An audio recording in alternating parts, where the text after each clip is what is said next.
German mechanical engineer आणि physicist W C. Roentgen यांच्याद्वारा accidentally X ray discover करण्यात आला होता आजच्या दिवशी 8 नोव्हेंबर 1895 मध्ये. त्यावेळी ते कॅथोड रे एक्सप्लोर करीत होते. ही जी डिस्कव्हरी झाली त्याच्यानंतर यावर आणखीन रिसर्च सुरू झालं आणि पुढे त्यांनी इलेक्ट्रोमॅग्नेटिक वेव्हचा शोध लावला आणि त्याचं क्रिएशन देखील केलं. त्यानंतर 1901 मध्ये नोबेल प्राइज देऊन त्यांच्या या कार्याचा सन्मान करण्यात आला. तर बघा, आजचा 8 नोव्हेंबरचा दिवस इंटरनॅशनल डे ऑफ रेडिओलॉजी म्हणून इथे ऑब्झर्व केला जातो. एक्स-रेची डिस्कव्हरी झाल्याची जी ॲनिव्हर्सरी आहे ती सेलिब्रेट करणारा हा दिवस आहे. हेल्थ केअरमध्ये रेडिओलॉजीचं जे रोल आहे ते अधोरेखित करणारा हा दिवस आहे.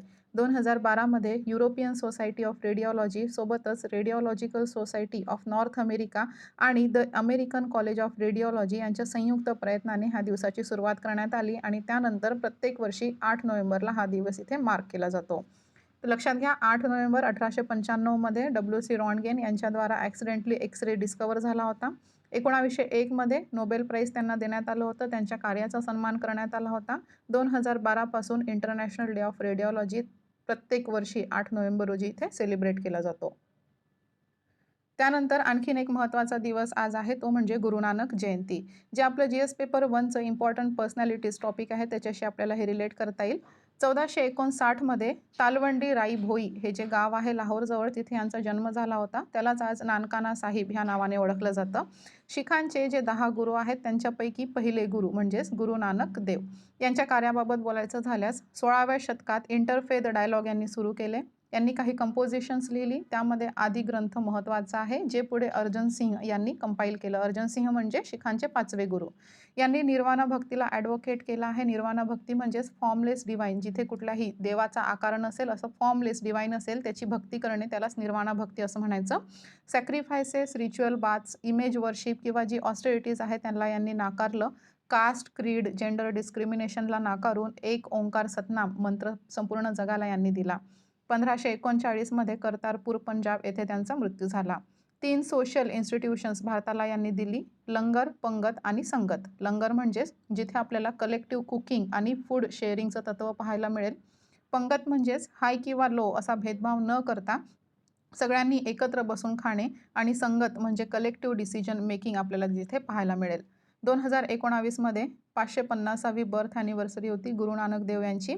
तर करतारपूर कॉरिडॉरचं इनॉग्रेशन तेव्हा इथे करण्यात आलं, जे इंडिया आणि पाकिस्तानमधलं टेन्शन कमी करण्यास सहाय्यक ठरेल असं सांगण्यात येतं. नमस्कार and welcome back to the channel crack UPSC with Ashwini. आज आहे 8 नोव्हेंबर 2022 मंगळवार आणि आजच्या द हिंदू न्यूजपेपर अनालिसिसला आपण इथे सुरुवात करीत आहोत. आपलं जे न्यूज डिस्कशन असतं त्यापूर्वी आपण एक मॅप बेस्ड क्वेश्चन पाहत असतो. जी लोकेशन चर्चेत असते त्याबाबत थोडंसं डिस्कशन आपण इथे करत असतो आणि सोबतच टुडे स्पेशल काय आहे तेही जाणून घेत असतो. तर आजचं जे टुडे स्पेशल आहे 8 नोव्हेंबरचं म्हणजेच इंटरनॅशनल डे ऑफ रेडिओलॉजी आणि आपल्या नॅशनल लेवलवरचं जे गुरु नानक जयंती, ही दोन्ही दिवस आपण इथे डिस्कस केलेली आहेत, सविस्तरपणे आपण पाहिलेली आहेत. पण आपलं जे मॅप बेस्ड क्वेश्चन राहिलं आहे ते इथे पाहून घेऊयात. रशिया आणि युक्रेनचं जे वॉर आहे त्याच्यामुळे जी जगाची फूड सप्लाय चेन आहे ती संपूर्णपणे डिस्टर्ब झालेली आहे आणि मागच्या आठवड्यात ब्लॅक सी ग्रेन डील जी आहे ती रशियाने जॉईन केली आहे, ज्याद्वारा काय होणार आहे तर हे जे ब्लॅक सी तुम्हाला इथे पाहता येईल स्क्रीनवर, तर तिथे युक्रेनची जी काही पोर्ट्स आहेत तिथून आता ग्रेन एक्सपोर्ट होणार आहे, ते सुरळीतपणे चालणार आहे ह्या डीलद्वारे. त्याच्यामुळे हे जे ब्लॅक सी आहे ती सध्या चर्चेत आहे आणि आपल्याला माहिती असणं आवश्यक आहे. तर काय करायचं आहे, जगाचा नकाशा ओपन करायचा आहे आणि त्यामध्ये ब्लॅक सीचं लोकेशन शोधून काढायचं आहे आणि ते खाली कॉमेंट सेक्शनमध्ये मेन्शन करायचं आहे. आजच्या न्यूजपेपरमध्ये टेक्स्ट अँड कॉन्टेक्स्टवर जे एक्सप्लेनर आलेलं आहे त्यामध्ये आपल्याला ब्लॅक सी ग्रेन डील बाबतच बोलायचं आहे. ते आपण इथे सविस्तरपणे डिस्कस करूयाच, पण इथे मी थोडासा ओव्हरव्ह्यू देण्याचा प्रयत्न केला आहे. तर काही हरकत नाही, आपण आताच ते टेक्स्ट अँड कॉन्टेक्स्ट याच्यासोबतच एक्सप्लेन करून घेऊयात, म्हणजे कॉन्टिन्युएशनमध्ये असेल तर तुम्हाला ते चांगलं व्यवस्थित लक्षात येईल. तर बघा, इथे सांगितल्याप्रमाणे जे वॉर आहे रशिया आणि युक्रेनचं त्याच्यामुळे global food supply chain disturb झालेली आहे आणि मागच्या आठवड्यात जे रशिया आहे त्याने ब्लॅक सी ग्रेन डील, इथे पाहता येईल ब्लॅक सी ग्रेन इनिशिएटिव्ह किंवा डील, हे जॉईन केलेलं आहे. तर ही इनिशिएटिव्ह नेमकी काय आहे ती पाहून घेऊयात. बघा, जे एस्केलेटिंग फूड प्राइसेस आहेत, म्हणजे जी प्राइसेस वाढलेली आहेत, फूड प्राइस क्रिसिस आपण जो अनुभवतो आहोत ते टॅकल करण्यासाठी हे इनिशिएटिव्ह आहे. जुलै 2022 मध्ये इस्तानबुल येथे युनायटेड नेशन्स आणि टर्की यांच्या प्रयत्नांनी हे साईन करण्यात आलं होतं आणि सुरुवातीला 120 दिवसांचंच याचं जे आपलं व्हॅलिडिटी आहे ती पाहता येईल. नोव्हेंबरमध्ये ते एक्सटेंड करायचं किंवा टर्मिनेट करायचं वेळेनुसार हे ठरवलं जाणार होतं. मग यामध्ये युक्रेनियन एक्सपोर्ट, ज्यामध्ये स्पेशली फूड ग्रेन आपल्याला पाहता येईल, तर ते ओपन करण्यासाठी, ते एक्सपोर्ट करण्यासाठी safe maritime humanitarian corridor provide करण्याबाबत ह्या डीलमध्ये बोललं गेलं होतं. यामध्ये 3 की पोर्ट्स आपल्याला पाहता येतील. एक म्हणजे शेर्नेमोस्क, ओडेसा आणि युझनी ही ओपन इथे करण्यात आली, जी युक्रेनच्या ताब्यात आहेत. त्यानंतर बघा, जे ॲडिक्वेट फूड सप्लाय करून फूड प्राईस इन्फ्लेशन कमी करणे, हे यामागची सेंट्रल आयडिया आपल्याला पाहता येईल. युक्रेन जे आहे ते व्हीट, मेज, रेपसीड, सनफ्लावर सीड आणि सनफ्लावर ऑइलचे एक लार्जेस्ट एक्सपोर्टर आपल्याला पाहता येईल. ब्लॅक सीमध्ये युक्रेनचे काही डीप सी पोर्ट्स आहेत, जे डिरेक्टली रशिया आणि युरोपला अप्रोच करतात आणि जेथून वेस्ट एशिया आणि नॉर्थ आफ्रिका जे आहे तिथून ग्रेन इम्पोर्टसुद्धा केला जातो. तर रशियाच्या ॲक्शनमुळे हे जे रूट आहे ते संपूर्णपणे डिस्टर्ब झालेलं आहे, जेथे पूर्वी 75% ॲग्रिकल्चरल एक्सपोर्ट व्हायचं आणि तेच हे जे पूर्वीची स्थिती होती, ह्या इनिशिएटिव्हद्वारे सॉल्व्ह करण्याचा, रिव्ह्यू करण्याचा प्रयत्न इथे केला गेलेला आहे. त्यानंतर बघा, हे इम्पॉर्टंट का आहे, ही डील, हे इनिशिएटिव्ह इतकं महत्त्वाचं का आहे, तर UN office of coordination of humanitarian अफेअर्सच्या म्हणण्यानुसार जेव्हापासून हे इनिशिएटिव्ह अस्तित्वात आलेलं आहे, अप्रॉक्सिमेटली 10.1 मिलियन टन जे ग्रेन आहे ते शिप झालेलं आहे. फूड अँड ॲग्रिकल्चर ऑर्गनायझेशनचं फूड प्राईस इंडेक्स कमी झालं आहे. आणखीनच प्राईस ड्रॉप होण्याची शक्यता इथे सांगितली जाते आहे आणि जी सप्लाय सिच्युएशन आहे ती बेटर होणार असे इथे सांगितलं जात आहे. 44% शिपमेंट्स, म्हणजे ती जितकी एक्सपोर्ट्स इथून करण्यात आलेली आहेत त्यापैकी 44% शिपमेंट्स, ज्यामध्ये कॉर्न, व्हीट, रॅपसीड, सनफ्लॉवर ऑइल इत्यादी गोष्टी आहेत, ती हाय इन्कम कंट्रीजपर्यंत पोहोचवली गेली आहेत, ज्यामध्ये स्पेन, नेदरलँड्स, इटलीचा समावेश आहे. त्यानंतर 28% जी शिपमेंट्स आहेत ती लो इन्कम किंवा जी लोअर मिडल इन्कम कंट्रीज आहेत तिथे पोहोचवण्यात आली आहे, ज्यामध्ये इजिप्त, इराण, सुडान, केनियाचा समावेश आहे. आणि 27% शिपमेंट्स ही अप्पर मिडल कंट्रीजला गेली आहे, ज्यामध्ये चायना, बल्गेरियासारखे देश आपल्याला पाहायला मिळतील. जे इनिशिएटिव्ह आहे ते एकटंच ग्लोबल हंगरला ॲड्रेस करू शकत नाही आणि हे फक्त ग्लोबल फूड क्रिसिसला अवॉइड करू शकतं, टाळू शकतं, असं काही ऑब्झर्व्हर्सचं मत आपल्याला इथे पाहायला मिळेल. त्यानंतर बघा, जर ही डील सस्पेंड झाली तर काय? वेस्ट एशिया, आफ्रिका, ज्यामध्ये इजिप्त, टर्की, लेबनन, सुदान, येमेनसारखे देश आपल्याला पाहायला मिळतील, त्यांना याचा जास्त फटका बसलेला आहे. हे जे वॉर आहे त्याचा जास्त फटका बसलेला आहे, कारण सगळ्यांनाच माहिती आहे इजिप्त हे जे आहे ते सगळ्यात मोठं व्हीट इम्पोर्टर देश आहे. तिथे व्हीट पिकत नाही, गहू पिकत नाही आणि ते सगळ्यात मोठं इम्पोर्टर आहे व्हीटचं. त्याच्यामुळे ह्या देशांना फार मोठा फटका बसलेला आहे आणि ह्या इनिशिएटिव्हमुळे त्यांना बेनिफिट होतो आहे. आणि जर हे सस्पेंड झालंच तर फूड इनसिक्युरिटी वाढेल, पॉलिटिकल टेन्शन्स वाढतील, याची शक्यता आपण नाकारू शकत नाही. त्यानंतर बघा, देशांतर्गत जी आव्हानं आहेत, म्हणजे युक्रेनच्या देशांतर्गत आव्हानांबाबत बोलायचं झाल्यास, युक्रेनमधील जी स्टोरेज कपॅसिटी आहे ती आधीच पूर्ण क्षमतेवर आहे आणि जी एक्सपोर्ट अपॉर्च्युनिटीज आहेत ती रेस्ट्रिक्ट केल्यामुळे शेतकऱ्यांसाठी जी प्राईस आहेत ती लो झालेली आहेत, कमी प्राईस इम्प्लाय यांच्यावर झालेला आहे, ती होऊ शकतं आणि जागतिक स्तरावर किमती आणखीनच वाढतील असं इथे शक्यता सांगण्यात आलेली आहे. तर बघा, हे जे ब्लॅक सी ग्रेन इनिशिएटिव्ह आहे ते तुमच्या संपूर्णपणे लक्षात आलं असेल. यालाच ब्लॅक सी ग्रेन डील असं सुद्धा म्हटलं जातं. रशियाने हे मागच्याच आठवड्यात जॉईन केलं आहे आणि ब्लॅक सीला ही कन्सिडर करते आहे, त्याच्यामुळे आपल्याला ही जी लोकेशन आहे ती माहिती असणं आवश्यक आहे. त्यानंतर आजचं न्यूज डिस्कशन इथे डिस्कस करून घेऊयात. तर बघा, फ्रंट पेजवर आपण पाहणार होतो EWS कोटाबद्दल. EWS म्हणजेच इकॉनॉमिकली वीकर सेक्शन्स. तर हे जे EWS आहे ती 3:2 मेजॉरिटीने इथे लागू होणार आहे, म्हणजे EWS कायम राहणार आहे असा याचा अर्थ आहे.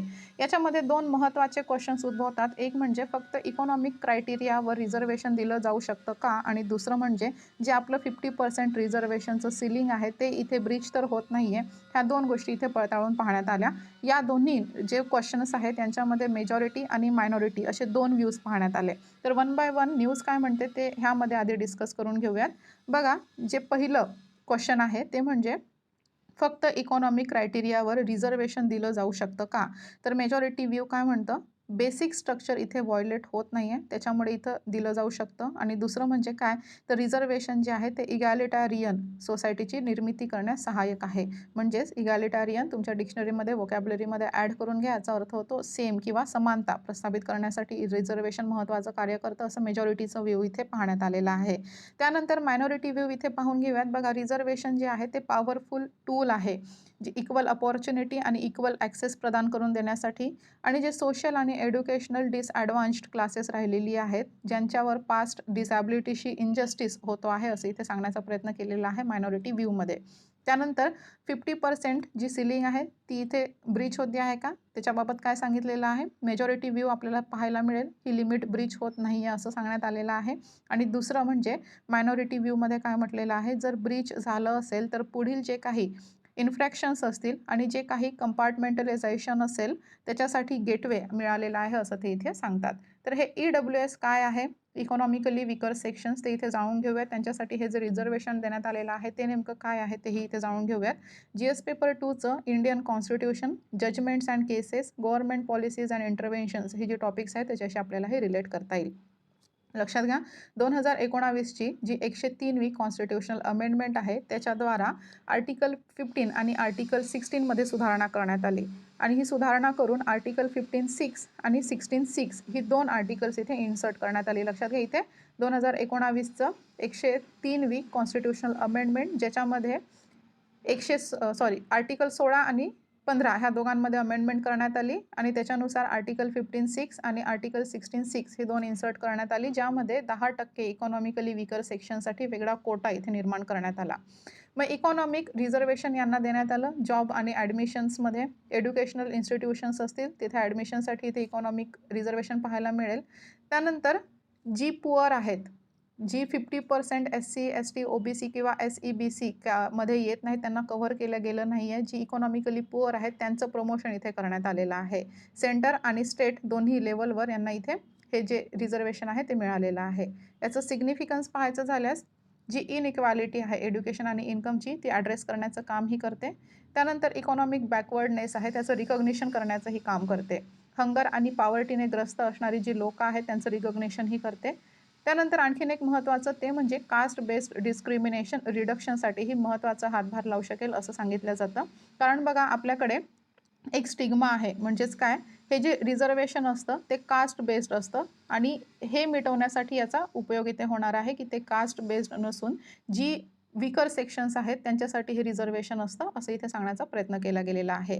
त्यानंतर काही कन्सर्न्स याच्या मागे आपल्याला पाहता येतील ते म्हणजे डेटा अनअवेलेबिलिटी सगळ्यात महत्त्वाचं कन्सर्न आहे.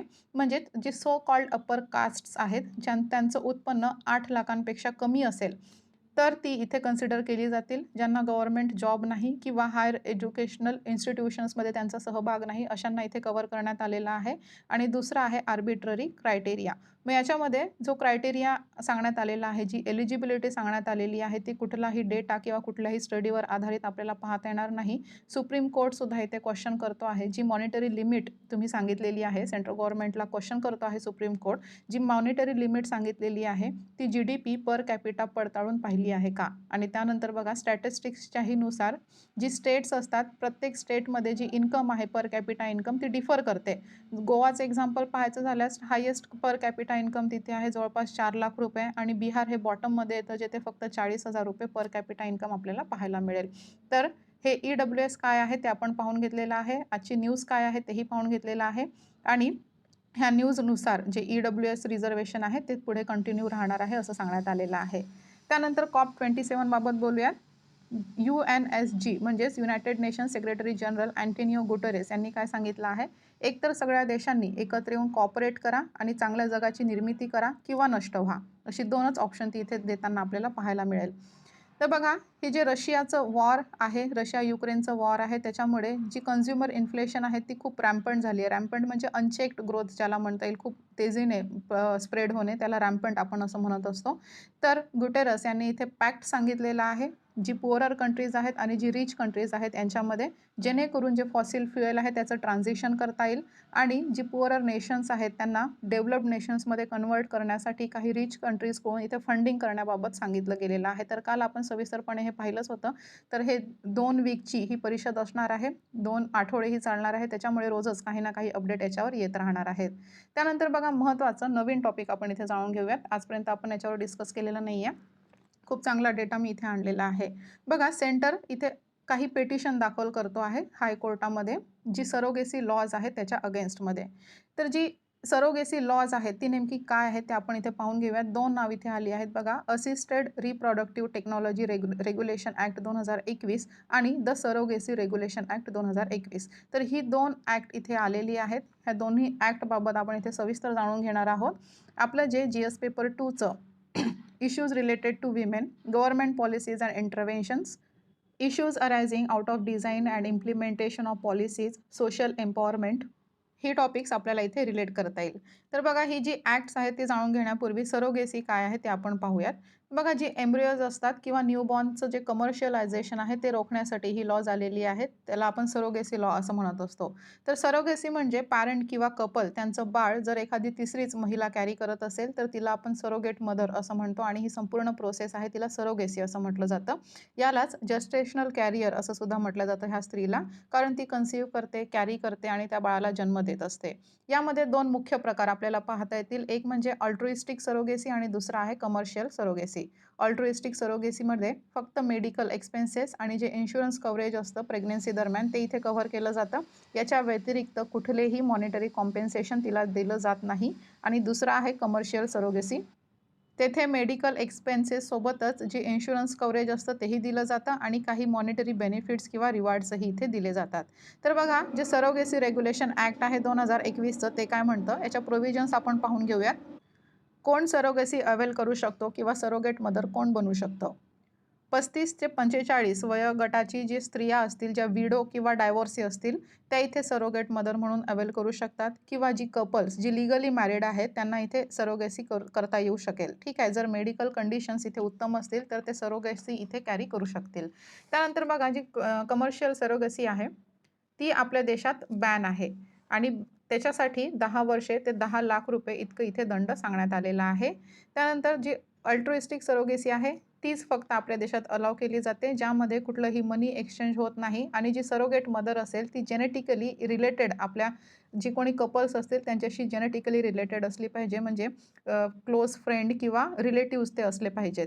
त्यानंतर याची काही चॅलेंजेस आहेत ती आपण पाहून घेऊयात. तर पहिलं म्हणजे चॅलेंजेस आपण महत्त्वाची जी पाहणार आहोत ती कमर्शियल सरोगेसी आपल्या देशात बॅन आहे त्याच्यासाठी जी चॅलेंजेस आपण इथे पाहणार आहोत. तर सरोगेट किंवा जी चिल्ड्रेन असतात त्यांचं एक्सप्लॉयटेशन इथे होत असतं. जी पुअर फिमेल्स आहेत, विमेन आहेत किंवा जी चाइल्ड राईट आहेत त्यांचं इथे एक्सप्लॉयटेशन होताना पाहता येईल आणि करंट ॲक्ट जी आहे ती दोघांनाच इथे बॅलन्स करताना फेल ठरतो आहे. त्यानंतर दुसरा जे पॅट्रिआर्कियल नॉर्म्सचं रिइन्फोर्समेंट आपल्याला इथे पाहायला मिळेल, ज्याच्यामध्ये जी फिमेलचं वर्क आहे त्याला कुठलंही इकॉनॉमिक व्हॅल्यू देण्यात आलेलं नाही आहे. आर्टिकल 21च्या अंतर्गत असणारं जे फंडामेंटल राईट आहे, राईट टू रिप्रोडक्शन, हे इथे व्हायोलेट होताना पाहायला मिळतं. तिसरं म्हणजे जे लेजिटिमेट इन्कम सोर्स आहे ते इथे डिनाय केलं गेलेलं आहे. कमर्शियल सरोगेसी बॅन असल्यामुळे जे लेजिटिमेट इन्कम आहे ते इथे डिनाय केलं आहे, ज्याच्यामुळे सरोगेट मदर्सची संख्या आपल्याला कमी पाहायला मिळते. त्या इतक्या विलिंग इथे पाहायला मिळत नाही. आणि चौथं म्हणजे इमोशनल कॉम्प्लिकेशन्स. जर ऑल्ट्रुइस्टिक असेल, ऑल्ट्रुइस्टिक सरोगेसी असेल तर त्याच्यामध्ये फ्रेंड किंवा रिलेटिव्हला इथे अलाव केलं गेलेलं आहे आपण पाहिलं. तर बघा जी पोस्ट बर्थ नंतरची जी काही रिलेशनशिप कॉम्प्लिकेशन्स आहेत ते इथे उद्भवू शकतात. आणि ऑल्ट्रुइस्टिक जे आहे ते आणखीनच चॅलेंजिंग होऊ शकतं, जेव्हा कधी आपल्याला माहिती आहे की रिलेटिव्हज जी असतात ती फार लिमिटेड असतात आणि त्यांच्यामध्ये सरोगेसीसाठी कोणी तयार होईल याचे चान्सेसही इथे कमी पाहायला मिळतील. त्यानंतर यामध्ये थर्ड पार्टी इन्व्हॉल्वमेंट जे आहे तेही डिनाय करण्यात आलेलं आहे. म्हणजे जर थर्ड पार्टी इन्व्हॉल्वमेंट असेल तर कपल किंवा जी सरोगेट मदर असतात यांना एक कॉम्प्लेक्स प्रोसेसमधून नेव्हिगेट करण्यासाठी मदत होत असते, पण हे थर्ड पार्टी जे इन्व्हॉल्वमेंट आहे ते सुद्धा इथे डिनाय करण्यात आलेलं आहे. त्यानंतर दुसरं आपलं जे ॲक्ट होतं असिस्टेड रिप्रोडक्टिव्ह टेक्नॉलॉजी, त्याच्याबाबत आपण इथे जाणून घेऊयात. तर यालाच ATR असं म्हटलं जातं. ATR हे स्पेशली इनफर्टिलिटीला ट्रीट करण्यासाठी असतं, जिथे काय केलं जातं, जे एग असतं फिमेल एग आणि मेलचं स्पर्म इथे हँडल केला जातो. एग रिमूव्ह केला जातो, तो स्पर्मसोबत मिक्स करून त्याचं एम्ब्रियो इथे तयार केलं जातं. म्हणजेच जर लेमॅन भाषेत म्हणायचं झालं तर याला टेस्ट ट्यूब बेबी असं म्हणता येईल. तर इथे एम्ब्रियो जे असतं ते एम्ब्रियो जे तयार होतं त्याला नंतर फिमेल बॉडीमध्ये पुट केलं जातं.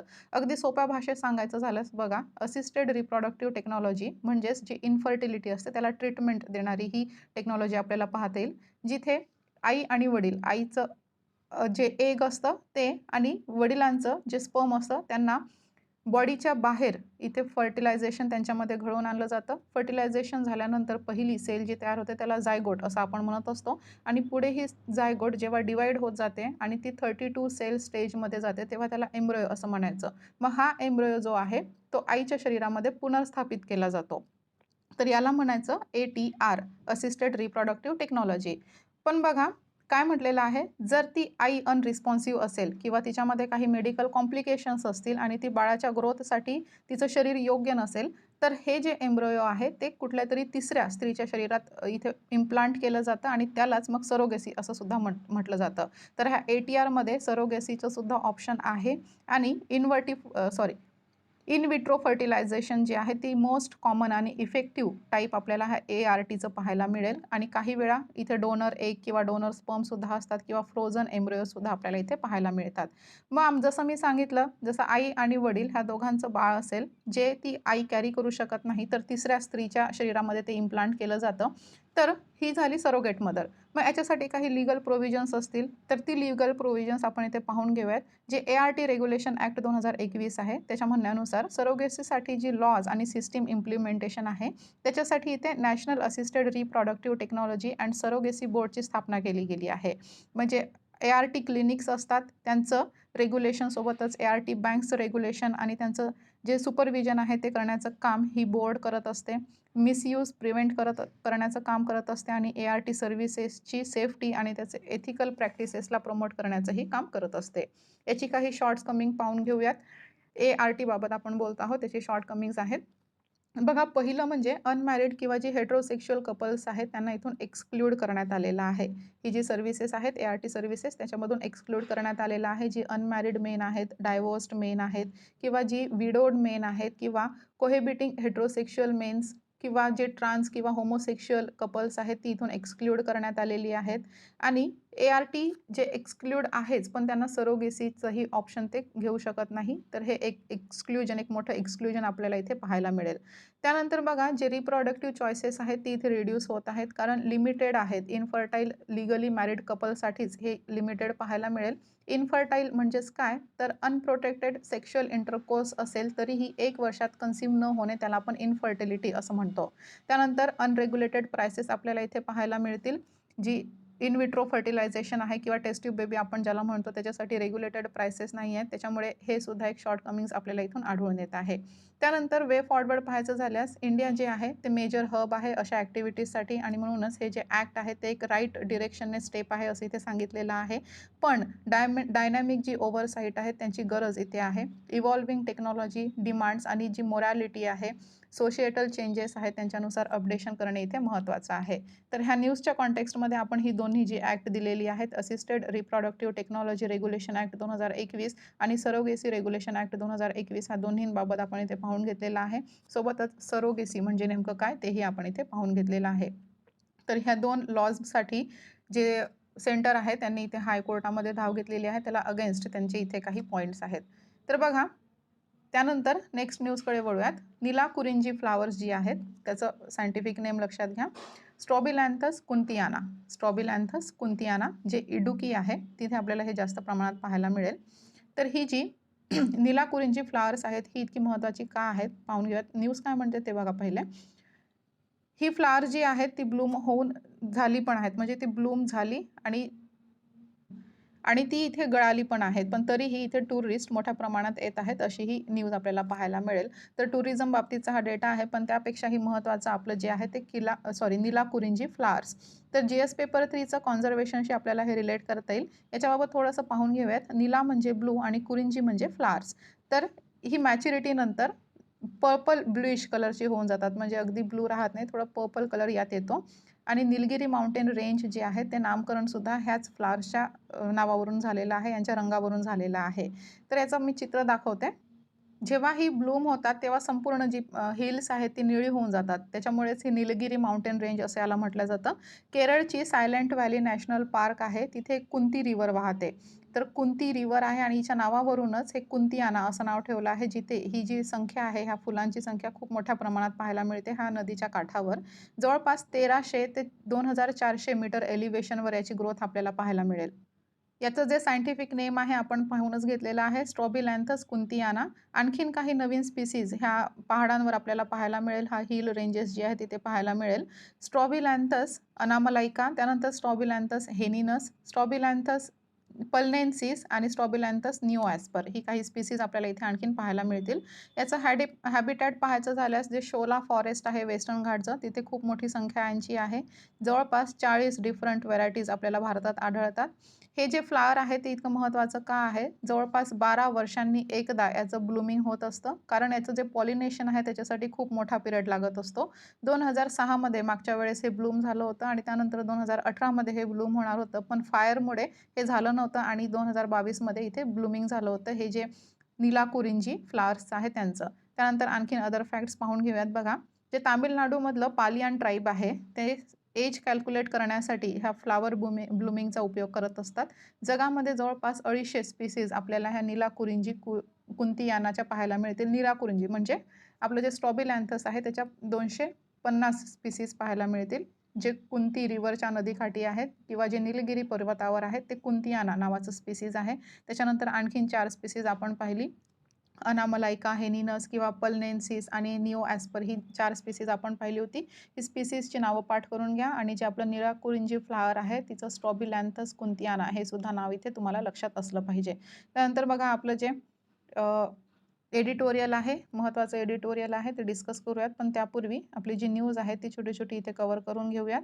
टेक्स्ट अँड कॉन्टेक्स्टवरचं जे डील आहे, ब्लॅक सी ग्रेन डील ते आपण पाहिलेलं आहे. त्यानंतर बघा NPR म्हणजे नॅशनल पॉप्युलेशन रजिस्टर हे इथे डिस्कस करूयात. हा एक सुद्धा नवीन टॉपिक आलेला आहे. यापूर्वी आपण डिस्कस केलेला नाही आहे. व्यवस्थित याला पाहून घेऊयात. तर बघा काय म्हटलेलं आहे, जे NPR आहे पहिलं NPR 2010 मध्ये झालं होतं आणि 2015 मध्ये ते अपडेट करण्यात आलं होतं. त्यानंतर डेथ्स, बर्थ्स आणि मायग्रेशनमुळे हा आकडा चेंज होऊ शकतो असं इथे सांगण्यात आलेलं आहे आणि परत एकदा NPRची इथे शक्यता सांगितली जाते आहे. याची गरज इथे सांगितली जाते आहे. GS पेपर 2चं population and associated issues, government policies आणि इंटरव्हेन्शन्स आपल्याला हे रिलेट करता येईल. NPR म्हणजेच नॅशनल पॉप्युलेशन रजिस्टर. याची डेफिनेशन पाहायची झाल्यास ही एक लिस्ट आहे जी युज्युअल रेसिडेंट ऑफ कंट्रीची लिस्ट आहे ही. ठीक आहे. युज्युअल रेसिडेंट ऑफ कंट्री म्हणजेच कोण? जे लोकल एरियामध्ये 6 महिन्यांपासून राहत आहेत किंवा पुढच्या 6 महिन्यांसाठी ते राहणार आहेत. मग इथे लक्षात घ्या, जर 6 महिन्यांपासून ते राहत आहेत किंवा 6 महिन्यांपर्यंत ती राहणार आहेत, मग यामध्ये फॉरेनरचा सुद्धा समावेश असणार आहे आणि इथे कोणालाच वगळण्यात आलेलं नाही आहे. एक युज्युअल रेसिडेंट इथे कन्सिडर केला जातो. याच्यासाठी काही लीगल प्रोव्हिजन्स आहेत. बघा, सिटिझनशिप ॲक्ट 1955 आणि citizenship, registration of citizens and issue of national identity card rules 2003 याच्यानुसार यांची जी प्रोव्हिजन्स आहेत त्याच्यानुसार NPRची निर्मिती करण्यात आलेली आहे आणि इथे रजिस्ट्रेशन मॅन्डेटरी करण्यात आलेलं आहे. याचं थोडंसं बॅकग्राऊंड पाहून घेऊयात. जसं आपण न्यूजमध्ये पाहिलं 2010 मध्ये पहिली सेन्सस 2011 सोबत ही करण्यात आली होती. 2015 मध्ये डेटा अपडेट करण्यात आला होता. आधार आल्यामुळे NPR मागे राहिला आहे असे ते सांगण्यात आलेलं आहे. याचा स्कोप पाहूयात. लोकल, सब डिस्ट्रिक्ट, स्टेट आणि नॅशनल लेवलवर इथे डेटा कलेक्ट केला जातो. डेमोग्राफिक सोबतच बायोमेट्रिक डेटासुद्धा इथे कलेक्ट केला जातो. 2010 मध्ये फक्त डेमोग्राफिक जो डेटा आहे तोच कलेक्ट केला गेला होता. त्यानंतर 2015 मध्ये मोबाईल, आधार, जे राशन कार्ड नंबर आहे ते इथे अपडेट करण्यात आलं होतं आणि 2020 मध्ये राशन कार्ड नंबर जे आहे ते इथून वगळण्यात आलं असलं तरी काही नवीन कॅटेगरीज इथे ॲड करण्यात आले आहेत. त्यानंतर ॲडव्हान्टेजेस पाहून घेऊयात. तर बघा, व्हेरियस प्लॅटफॉर्मची जी रेसिडेंट्स असतात त्यांना स्ट्रीमलाईन करण्याचं काम ही करत असते. एक एक्झाम्पल आपण इथे घेऊयात. बघा, वेगवेगळ्या गव्हर्नमेंट डॉक्युमेंटमध्ये वेगवेगळी डेट ऑफ बर्थ कधी-कधी आढळत असते. तर हे जे प्रॉब्लेम आहे ते एलिमिनेशनसाठी याचा उपयोग होत असतो NPRचा. त्यानंतर जी बेटर पॉलिसीज आणि नॅशनल सिक्युरिटी एड आहेत ते इथे इम्प्लिमेंट करण्यासाठी जी टार्गेट गव्हर्नमेंट बेनिफिशियरीज आहेत त्यांच्या इम्प्लिमेंटेशनसाठी आणि वन आयडेंटिटी कार्ड इथे इम्प्लिमेंट करण्यासाठी याचा उपयोग होतो. याची प्रायोरिटी कन्सर्न्स म्हणजे काय? याची प्रायव्हसी कन्सर्न्स आहेत ती पाहूया. तर वास्ट अमाऊंटमध्ये हा डेटा असतो. इतकी कोटींमध्ये आपली संख्या आहे, तर एक खूप मोठा डेटा आहे आणि याच्यासाठी प्रोटेक्शन मेकॅनिझम क्लिअर करण्यात आलेलं नाही आहे. ते एक प्रायव्हसी कन्सर्न इथे सांगितलं जातं. त्यानंतर बघा, NPR आणि NRC ही सारखी आहेत का किंवा यांच्यामध्ये काही डिफरन्स आहे का? तर NRC प्रमाणे जे NPR आहे ते इन्युमरेटिव्ह ड्राईव्ह नाही आहे. म्हणजे इन्युमरेटिव्ह म्हणजे काय? लिस्टिंग किंवा ते काउंटिंग करण्याचं एक ड्राईव्ह नाही आहे. फॉरेनर्सला सुद्धा इथे इन्क्लूड करण्यात आलेलं आहे. त्यानंतर बघा, मग पहिले NPR पाहायचा की पहिले NRC लावायचं? म्हणजे जर आपल्याला गणना करायची असेल तर NPR की NRC? तर सगळ्यात पहिले NPR आपल्याला इथे लिस्ट करायचं आहे. त्याच्यानंतर आपण NRC इथे नेशन वाईड करू शकतो असं इथे सांगण्यात आलेलं आहे. तर सगळ्यात पहिले NPR आणि त्यानंतर NRC आपण इथे यूज करायचा आहे. ठीक आहे, तर हे NPR बाबतचा डेटा इथे पाहिलेला आहे. त्यानंतर नेक्स्ट न्यूजकडे वळूयात. वर्ल्ड पेजवर आपल्याला फार महत्त्वाचं काही सापडणार नाहीच आज. त्यानंतर बिझनेस पेजवरही काही महत्त्वाचं नाहीच आहे. वर्ल्ड पेजवर जे आपण COP27 फ्रंट पेजला डिस्कस केलं होतं त्याच्याबाबतच थोडासा डेटा आलेला आहे. त्यानंतर बघा हे जे बिझनेस पेज आहे त्याच्यामध्ये छोटीशी एक न्यूज आहे. जे इंडियाचं फ्युएल आहे 3.4%ने वाढलेलं आहे ऑक्टोबर महिन्याचं. हे आपल्याला पाठ करायचं नसतं कारण प्रत्येक महिन्याला हा डेटा येत असतो. फक्त आपण इथे एक छोटीशी न्यूज आहे ती इथे पाहून घेऊया. ऑइल मिनिस्ट्रीचं जे petroleum planning and analysis cell आहे PPAC त्याच्याद्वारा हा डेटा प्रसिद्ध करण्यात आलेला आहे. तर बघा जे कुकिंग गॅस आहे किंवा जे LPG आहे त्याच्यामध्ये 3.3%चं डीप आलेलं आहे आणि जे नॅफ्था सेल्स आहे त्याच्यामध्ये सुद्धा 24% डीप आलेलं आहे. ऑक्टोबर महिन्याचा डेटा आहे. फक्त जे फ्युएल आहेत त्याच्यामध्येच 3.4%ची वाढ झालेली आपल्याला पाहायला मिळेल. तर बिझनेस पेजवर ही छोटीशीच न्यूज होती. स्पोर्ट्स पेज आहे ते आपण डिस्कस करत नाही आणि वर्ल्ड पेजवरही काही महत्त्वाचं नाहीच आहे. आणि टेक्स्ट अँड कॉन्टेक्स्ट आपण पाहिलेलाच आहे. त्यानंतर आपलं जे एडिटोरियल राहिलेलं आहे फार महत्त्वाचं एडिटोरियल आहे, सेन्सिटिव्ह टॉपिक आहे ते इथे सविस्तरपणे डिस्कस करूयात. तर बघा G20चं हे इथे मी हायलाईट केलेलं आहे. पण G20मध्ये फार आपण डिस्कस केलेलं आहे यापूर्वी भरपूर वेळा आपण हे डिस्कस केलेलं आहे. तर मी 3 क्वेश्चन इथे तुम्हाला विचारणार आहे त्याची उत्तरं द्यायची आहेत. G20मध्ये किती कंट्रीजचं माहितीच आहे, पण कोणत्या कंट्रीजचा समावेश आहे ते तुम्हाला मेन्शन करायचं आहे कॉमेंट सेक्शनमध्ये. त्यानंतर भारताची जी प्रेसिडेन्सी आहे तिचा कालावधी मेन्शन करायचा आहे. कधीपासून ते कधीपर्यंत भारत हा प्रेसिडेंट राहणार आहे G20चा ते पाहायचं आहे. त्यानंतर भारताच्या पूर्वी कुठला देश प्रेसिडेंट होता आणि भारताच्या नंतर कुठला देश प्रेसिडेंट असणार आहे हेही शोधून काढायचं आहे. ठीक आहे, ही छोटीशी एक्सरसाइज आहे, करू शकता. त्यानंतर बघा आपलं जे महत्त्वाचं एडिटोरियल आहे ते पाहूयात. याच्यामध्ये जी फ्रंटलाईन हेल्थ वर्कर्स आहेत ती किती महत्त्वाचा रोल इथे, किती महत्त्वाची भूमिका त्यांची आहे ते सांगण्याचा प्रयत्न इथे लेखकांनी केलेला आहे. दिनेश बसवल हे लेखक आपल्याला पाहता येतील ह्या आर्टिकलचे. MNCH आणि chief of party Saksham MNCH accelerator supported by USAID जे आपल्याला हे लीड पाहता येतील. He is also former deputy commissioner maternal health, ministry of health and family वेलफेअरचे आपल्याला हे लीडर पाहता येतील. ठीक आहे, काय म्हणतात, जी फ्रंटलाईन हेल्थ वर्कर्स आहेत त्यांचा क्रुशियल रोल आहे मदर अँड चाइल्ड न्यूट्रिशन आणि त्यांच्या डेव्हलपमेंटमध्ये. जे माल न्यूट्रिशन ॲड्रेसिंग हे ह्युमन डेव्हलपमेंटसाठी एक क्रिटिकल आहे, ज्याच्यामुळे स्ट्रॉंग फाउंडेशन आहे, त्याचं स्ट्रॉंग फाउंडेशन आहे ह्युमन डेव्हलपमेंटचं असं ते सांगतात माल न्यूट्रिशन. बघा चाइल्ड डेथ्स कमी करायचे असतील तर डिझीज आणि माल न्यूट्रिशन आपल्याला कमी करावं लागेल. कॉग्नेटिव्ह डेव्हलपमेंट करायचं असेल तर मॅटर्नल, इन्फंट आणि यंग चिल्ड्रन न्यूट्रिशनसाठी इंटरव्हेन्शन्स करावे लागतील जे की पुढे एक चांगली अडल्ट लाईफ प्रोडक्टिव्हिटी देऊ शकतील. ठीक आहे, सुरुवातीचे जे 1000 दिवस असतात म्हणजेच कॉन्सेप्शनपासून ते बाळ 2 वर्षांचं होईपर्यंत ही जी सुरुवातीची 1000 दिवस आहेत ती महत्त्वाची असतात ऑप्टिमल ग्रोथसाठी, डेव्हलपमेंटसाठी. त्यानंतर चिल्ड्रनचं सर्वायवल करण्यासाठी. त्यानंतर जी हेल्थ आणि न्यूट्रिशनसाठीची क्रिटिकल असतात असं ते इथे सांगतात सुरुवातीचे 1000 दिवस. मग ह्याच 1000 दिवसांमध्ये 80% ब्रेनचं डेव्हलपमेंट होत असतं असं इथे लेखक सांगतात. त्यानंतर बघा जे माल न्यूट्रिशनचं पर्सिस्टंट बर्डन ॲड्रेस करण्यासाठी भारत काही पॉलिसीज, काही प्रोग्रामॅटिक एफर्ट्स करतो आहे ज्यामध्ये पोषण अभियानचा उल्लेख त्यांनी केलेला आहे. 2018मध्ये लॉन्च झालेलं prime minister over reaching scheme for holistic nourishment म्हणजेच पोषण ज्याला आपण म्हणतो 2018मध्ये हे लॉन्च करण्यात आलं होतं. Ministry of women and children डेव्हलपमेंटच्या अंतर्गत हे कार्य करतं. याचं जे गोल आहे ते म्हणजे capacity building, community mobilisation and participation, टेक्नॉलॉजीचा यूज करणे, त्यानंतर इंटर मिनिस्ट्रियल किंवा इंटर डेव्हलपमेंटल कॉन्व्हर्जंट प्लॅनिंग्स करणे, रिव्ह्यू करणे ज्याच्याद्वारा न्यूट्रिशनल आउटकम जे आहे ते इम्प्रूव्ह करता येईल. आणि सोबतच जे प्रेग्नन्सी रजिस्ट्रेशन्स आहेत किंवा अँटीनेटल चेकअप्स आहेत, अँटीनेटल म्हणजे जन्माच्या पूर्वीचे जे काही चेकअप्स आहेत, एक्सक्लुझिव्ह ब्रेस्ट फिडिंगचं डॉक्युमेंटेशन करण्याचं इथे सांगण्यात आलेलं आहे. त्यानंतर बघा जे एव्हिडन्स बेस्ड इंटरव्हेन्शन्स आहेत ती की रोल कसा इथे प्ले करत असतात. तर एव्हिडन्सेस म्हणजेच पुरावे ते काय सांगतात की परिणामांमध्ये जर बदल घडवून आणण्यासाठी एव्हिडन्स बेस्ड इंटरव्हेन्शन्स त्याची कॉन्टिन्युटी, इंटेन्सिटी किंवा जी क्वालिटी आणि इक्विटी आहे ती डिलिव्हर केली गेली पाहिजे. आणि सुरुवातीची जी 1000 दिवस असतात तीच महत्त्वाची असतात, तिथेच ही आपण इंटरव्हेन्शन्स इथे राबवली गेली पाहिजेत. त्यानंतर स्त्रियांचं हेल्थ आणि न्यूट्रिशन स्टेटस ज्यामध्ये वजन आणि हिमोग्लोबिन लेवल आहे तर हे कन्सेप्शनचं वय म्हणजेच प्री कन्सेप्शन पिरियडमध्ये जर मल्टिपल मायक्रोन्यूट्रिएंट्सचं लेवल काय आहे ते चेक केलं पाहिजे. ही क्रिटिकल डिटर्मिनंट्स आहेत. चाइल्ड बर्थसाठीची क्रिटिकल डिटर्मिनंट्स यांनी सांगितली आहेत. म्हणजेच काय, स्त्रियांचं हेल्थ, त्यांचं न्यूट्रिशन, यांचं स्टेटस, त्यांचं वजन आणि जे हिमोग्लोबिन लेवल आहे ती चेक करणे. सोबतच कन्सेप्शनचं वय आणि जे प्री कन्सेप्शन पिरियड आहे त्याच्यामध्ये मल्टिपल मायक्रोन्यूट्रिएंट्सचं लेवल चेक करणे.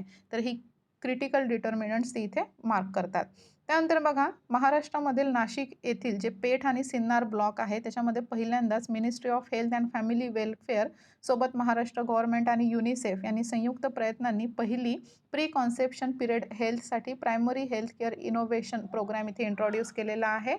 ज्याच्यामध्ये ॲडोलसंट गर्ल्स जी आहेत आणि जी फिमेल्स आहेत, ॲडोलसंट गर्ल्स आणि स्त्रियांचं हेल्थ प्रमोट करण्यात आलं आहे. ज्यामध्ये लक्षात आलं की यामुळे फक्त न्यूबॉर्नचं आरोग्यच नाही तर लो बर्थ वेट ज्या समस्या आहेत आणि सोबतच प्री टर्म बर्थ आहेत, म्हणजे पूर्ण मॅच्युअर होण्याच्या पूर्वीच जे बर्थ होत असतात त्याला आपण प्री टर्म बर्थ असं म्हणत असतो आणि न्यूबॉर्न डेथसुद्धा इथे प्रिव्हेंट करण्यात आलेली आहेत.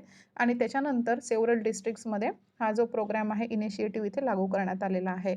तर अशी इंटरव्हेन्शन्स जी असतात ती फ्रंटलाईन वर्कफोर्सद्वारा डिलिव्हर केली जातात. ज्याच्यामध्ये आशा वर्कर्स, ANMS आणि AWWS असतात. म्हणजेच काय, आशा म्हणजे ॲक्रेडिटेड सोशल हेल्थ ॲक्टिव्हिस्ट्स, ANMS म्हणजे ऑक्झिलरी नर्स मिडवाईफ्स आणि अंगणवाडी वर्कर्स म्हणजे AWWS. तर यांचा की रोल आपल्याला इथे पाहायला मिळेल. काही ठिकाणी ही ॲक्सेस पॉईंट्स असतात जिथे बेसिक न्यूट्रिशन आणि हेल्थ सर्व्हिसेसचं काम करत असतात. क्रिटिकल एक हेल्थ प्रॅक्टिसेस प्रमोट करण्याचं काम ही करत असतात. ही फ्रंटलाईन वर्कफोर्सबाबत आपण बोलतो आहोत. ऑन ग्राउंड सपोर्ट प्रोव्हाइड करण्याचं काम ही करत असतात आणि अवेअरनेस इम्प्रूव्हमेंटसुद्धा हे करत असतात. त्यानंतर उत्तर प्रदेशचं एक्झाम्पल इथे देण्यात आलेलं आहे. 2022चा जो पोषण पखवाडा झाला त्याच्यामध्ये जी रिमोट विलेजेस आहेत उत्तर प्रदेशमधील, तेथील फॅमिलीजनी एज ओल्ड जी फिअर्स आहेत, मिसकन्सेप्शन्स आहेत, ती बाजूला ठेवून अंगणवाडीत मुलांना नेऊन त्यांचं वेईंग केलं आहे. आणि हे सगळं AWWS म्हणजेच अंगणवाडी वर्कर्स जे आहेत त्यांच्या प्रयत्नांनी झालेलं आहे. रेग्युलर वेट मेजरमेंटचे फायदे इथे समजून सांगण्यात आलेले आहेत यांच्याद्वारे, त्याच्यामुळे हे झालेलं आहे. त्यानंतर बघा, जी पुरुष मंडळी असतात, स्पेशली जे फादर्स असतात, त्यांचं इम्पॉर्टंट रोल आपल्याला इथे MNHमध्ये पाहायला मिळेल. MNH म्हणजेच maternal and new born health, यांचं एन्श्युअर करण्यासाठी यांचा महत्त्वाचा रोल इथे पाहता येईल. जी हाऊसहोल्ड आणि कम्युनिटीमध्ये गुड प्रॅक्टिसेस अंमलात आणून स्थिती इन्फ्लुएन्स करू शकतात.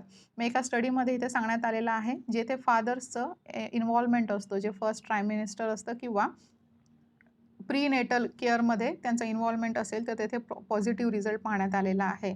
त्यानंतर जे अंगणवाडी वर्कर्स आहेत, पोषण पखवाडापूर्वी कम्युनिटी लेवल मीटिंग्स यांनी घेतली होती, जिथे मेन, विमेन, जी अंगणवाडी वर्कर्स आहेत, आशा वर्कर्स आहेत, स्कूल टीचर्स आहेत, कम्युनिटी एल्डर्स आहेत, त्यांचं इन्व्हॉल्वमेंट पाहण्यात आलं होतं.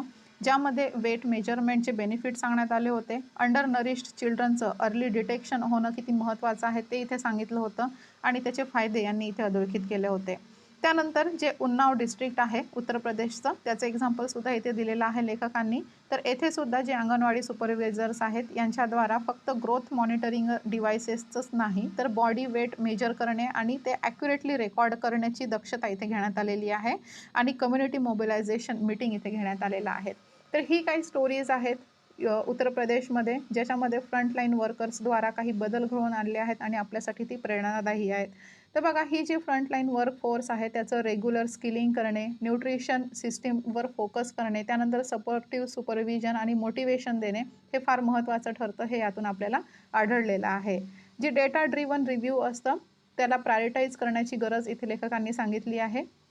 त्यांची डीपर अंडरस्टँडिंग, ही जी वर्कफोर्स आहे फ्रंटलाईन त्यांची डीपर अंडरस्टँडिंग आणि जी ग्रास रूट लेवलवर त्यांची जी गरजा आहेत त्याच्याकडे लक्ष दिल्यावर आपल्याला पाहता येईल की जे कम्युनिटीचं हेल्थ आहे त्याच्यासाठी किती मोठं कार्य त्या करू शकतात आणि त्याच्यामुळे फ्रंटलाईन वर्कर्सचं एम्पॉवरमेंट क्रुशियल रोल प्ले करू शकतं असं इथे लेखक सांगतात. तर बघा, हे एक छोटंसं पण महत्त्वाचं आपलं एक एडिटोरियल आपण इथे डिस्कस केलेलं आहे.